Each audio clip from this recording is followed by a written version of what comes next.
License to Kill is, one of the two Timothy Dalton films. And upon watching it, I realized that the actor who plays Ernest P. Worrell and Timothy Dalton have relatively similar facial expressions. I mean, Ernest goes a little bit more extreme, but I couldn't unsee it and then just began to imagine it was Ernest being James Bond.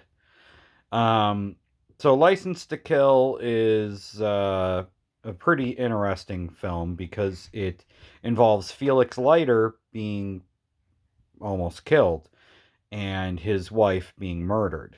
Uh, and James Bond goes on a revenge quest to get the guy who did it.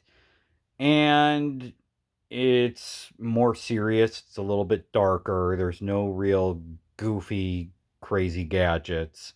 Just a man very mad. And it's a fun film. And, it's kind of sad that we didn't see more from Timothy Dalton. But then again, we get Pierce Brosnan next. Um, so throughout the whole film, James Bond is tracking down Sanchez and his drug smuggling scheme, and he keeps getting in the way of other agents who are trying to get close to basically nail this guy. And it's they basically want to stop James Bond because he's become a rogue agent in this film. And when I was younger, there were only two things I really remembered from this film: the guy getting put into the pressure room and exploding, and the car chase fight at the end of the movie. Rewatching the whole thing now, it was fun, and it the car chase scene was good. Little funny that the Stinger missiles that were mentioned, um, yeah, they were missiles, but they weren't really super ridiculously dangerous. I mean, they only blew up a vehicle. They weren't like building size explosions. So either they downplayed what the actual Stinger missiles are capable of, or really this worry about the four Stinger missiles wasn't really that big of a worry, I guess. I don't know.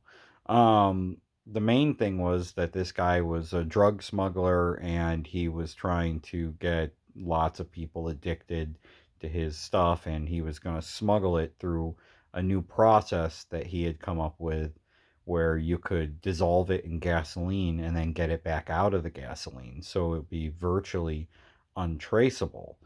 Um, in the end, all the tankers explode, so there's no more of the drugs. Um, and the fights were really good.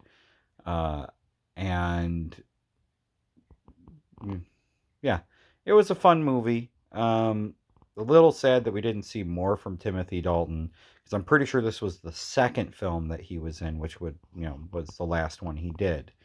But then again, like I said, Pierce Brosnan comes in, and he's one of the two that, he carries a little bit of the Sean Connery vibes while mixing it with a little bit of Roger Moore. So he gets some gadgets. He's got the smooth debonair. The plots can get a little goofy, but they're also a little more in reality, unlike Roger Moore's, which go pretty wacky. But yeah, License to Kill, fun movie. Definitely would suggest watching it. It's one of the better films in terms of realism, and it's, you know, but once you think of Ernest P. Worrell, it's kind of hard to look at Timothy Dalton.